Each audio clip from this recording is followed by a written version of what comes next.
First, I want you to stand up and wave and cheer your supportive family and friends. Thank, I'm sure you can find them out there. Show your love. It's a great honor for me to be here today. Now wait a second. I know that's such a cliche. You're thinking every graduation speaker here says that. It's a great honor. But in my case, it really is deeply so true. Being here is more special and more personal than most of you know. I'd like to tell you why. A long time ago, in this cold September 1962, there's a civil cup at this very university. The cup had a kitchen with a ceiling, and they have been cleaned by student volunteers, probably every decade or so. Picture a college girl named Gloria climbing up high on a ladder, struggling to clean the filthy ceiling. Standing on the floor, a young boy named Carl was admiring the view. And that's how they met. They were my parents. So I suppose you could say I'm the direct result of a kitchen and a chemistry experiment. My mom is here with us today, and we should probably go find a spot to proper plaque on the ceiling that says, "Thanks, Mom and Dad." Everyone in my family went here to Michigan. My brother, my mom, and my dad, all of us. My dad got actually quantity discount. He got all 3.5 of his degrees here. His PhD was communication science because they thought computers were just passing fad in when he earned it 44 years ago. He and Mom made a big sacrifice for that degree. They argued at the times over pennies while raising my newborn brother. My mom types my dad's dissertation by hand, the kind of ironic given it was a computer science dissertation. This velvet hood that I'm wearing, this is my dad's. This diploma, yeah, this is diploma that I have here, just like the one you're about to get. This is my dad's. And my underwear, oh, never mind, sorry. My father's father worked in Chevy plant in Flint, Michigan. He was an assembly line worker. He drove his 2 children here to Ann Arbor and told them, "This is where you're going to college." I know it sounds funny now. Both of his kids actually did graduate from Michigan. That was the American dream. His daughter Beverly is also with us today. My grandpa used to carry an alley-oop hammer with a hunk of lead melted on the end. The workers made them during sit-down strikes to protect themselves.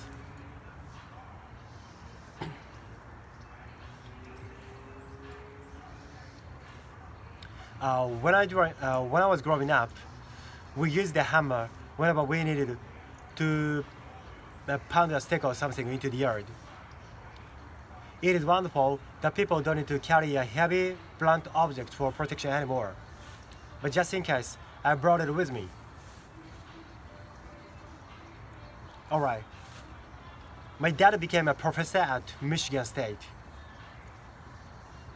And I was an incredibly lucky boy.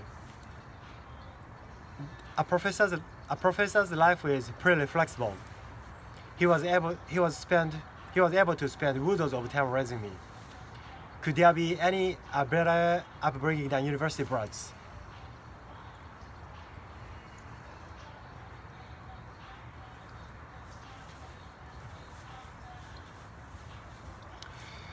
What I'm trying to tell you, this is way more than a homecoming for me.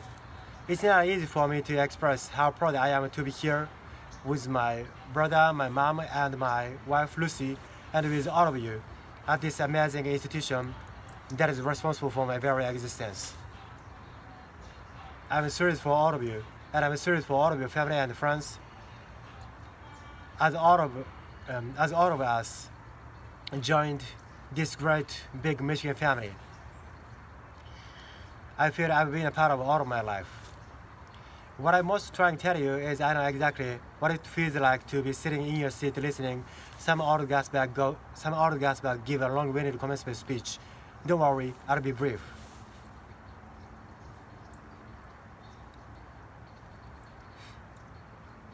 I have a story about following dreams, or maybe more accurately, it's a story about finding a path to make those dreams real.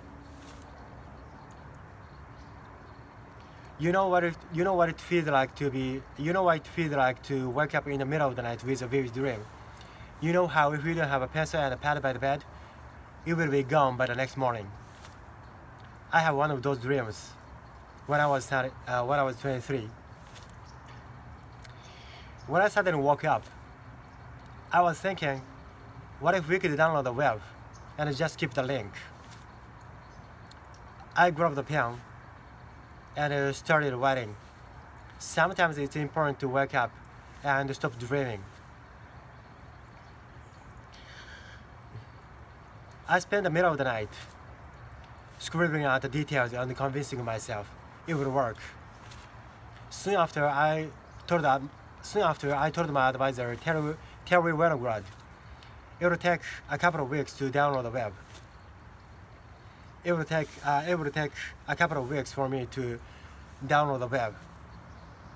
He nodded knowingly, fully aware it would take much longer to download the web, but wise enough not to tell me. The optimism of youth is often underrated. Amazingly, at that time, I had no thought of building a search engine. The idea wasn't even on the radar, but much later, we happened upon a better way of ranking. And we made a really great search engine, and Google was born. When a really great dream shows up, grab it. When I was here in Michigan, I've actually been taught how to make dreams real. I know it sounds funny. This is what I learned in summer camp, converted into a training program called Leadership. Yeah, we got a few out there. Their slogan is to have a healthy disregard for the impossible. They encouraged me to pursue a crazy idea at the time. I wanted to build a rapid transit system on campus to replace the buses. Yeah, you're still working on that here.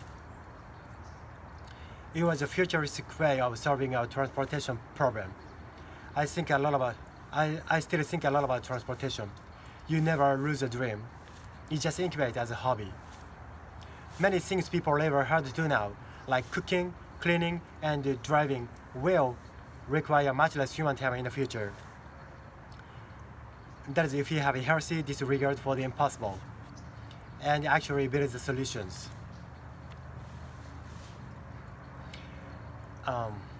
I think it's just often easier to make progress on mega ambitious dream.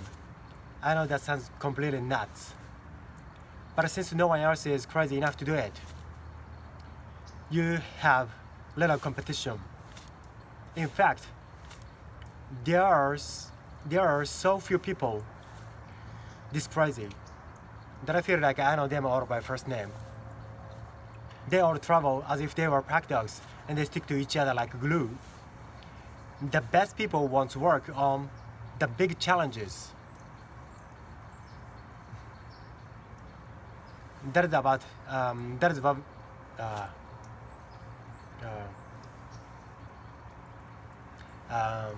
what happened with Google. Our mission is to organize the world's information and make it universally accessible and useful. How can that not get you excited? We almost didn't start Google actually because my co-founder Sergey and I were too worried about dropping out of PhD program. None of you have that issue, it seems. You are probably on the right track if you feel like a sidewalk worm during a rainstorm. That is about how we felt after we maxed out 3 credit cards, buying hard disks of the back of the trunk. That was actually first hardware for Google. Parents and friends, more credit cards always help. What is one sentence summary of how you change the world? Always work hard on something uncomfortably exciting. As a PhD student, I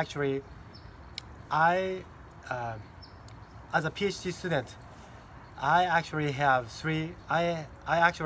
three projects I wanted to work on. Thanks goodness, my advisor said, why don't you work on the web for a while? He gave me some seriously good advice because the web was growing with people and activity even in 1995.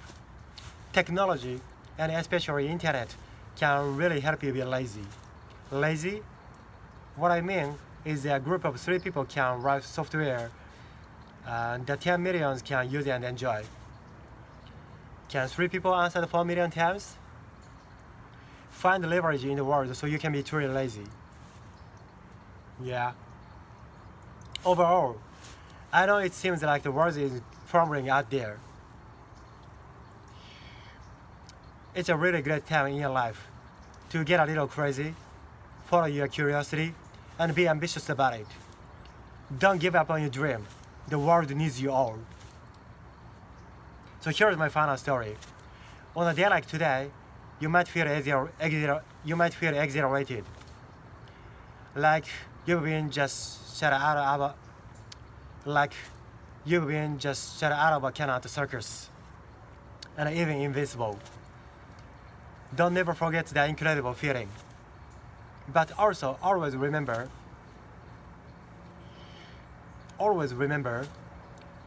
that's the moment we have with friends and family, the chance that we have to do things that might make a big difference in the world, or even to make a small difference to the ones we love. Or those wonderful chances that life gives us, life also takes away. It can happen fast, and a whole lot sooner than you think. In late March 1996, soon after I started to move back to Stanford for grad school, my dad had difficulty breathing and dropped to the hospital. 2 months later, he died. I was completely devastated. Much later, many years later, after startup, after falling in love, and after so many of life's adventures,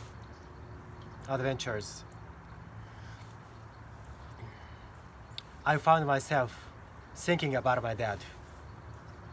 Lucy and I were far away in steaming hot village. There are wonderfully friendly people everywhere, but it was a desperately hot place. But it was a desperately poor place. People used the bathroom inside, and it flowed out into the open gutter and straight into the river. We touched a boy with a limp leg, the result of paralysis from polio. Lucy and I were rural India, one of the few places where polio still exists. Polio is transmitted fecal to oral, usually through filthy water. Well, my dad had polio. He went on a trip to Tennessee in his first grade, and he caught it.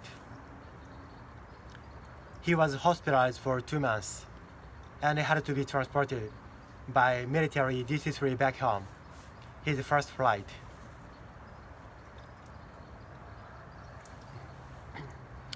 He wrote, then I had to stay in bed for over a year before I started back to school. This is actually a quote from his 5th grade autobiography. My dad had difficulty his whole life.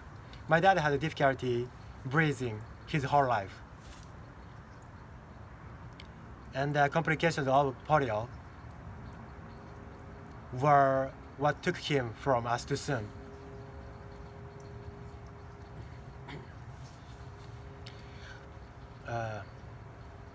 I think he would have been very upset. The polio still persists, even though we have a vaccine. He would have been equally upset as back in India we have polio on our shoes, walking through contaminated open gutter, spread the disease. We are spreading the virus with our every footsteps, right under the beautiful kids playing everywhere. The world is on the verge of eliminating polio, with 328 people infected so far. Let's get it eradicated soon. Perhaps one of you will do that. My dad was valedictorian of Flint Mandible High School class of 1956 of about 90 kids. I happened across graduating speech recently, and it blew me away. 53 years ago, my dad said, "We are entering a changing world, one of automation and employment change, where education is an economic necessity. We have increased periods of time to do as we wish, as our work week or our retirement age continue to decline. That we wish that were true. We shall take part in our witness and development in science, medicine, and industry that we can only dream of today."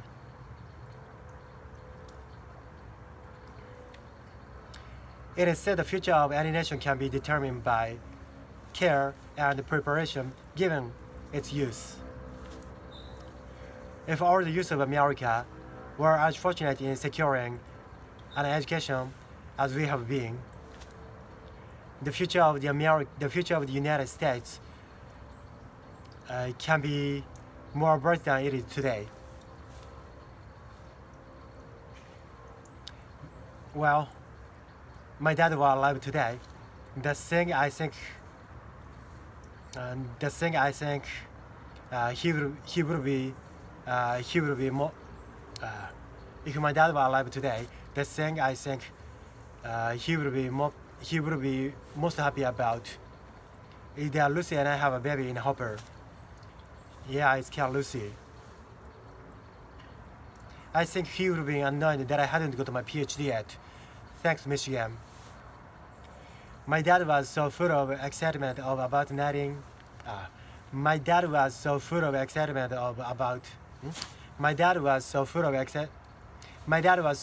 insight of excitement about new things. To this day, I often wonder what he would think about some new development. Well, if you are here today, it'd be one of the best day of his life. He'd be a kid in a candy store for a day. He'd be a kid again. He'd be young again.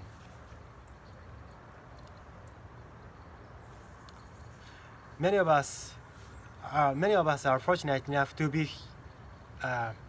Many of us are fortunate enough to be here with family and friends. Some of us have dear friends and family to go home to. And who knows, perhaps some of you, like Lucy and I, are dreaming of future families of your own.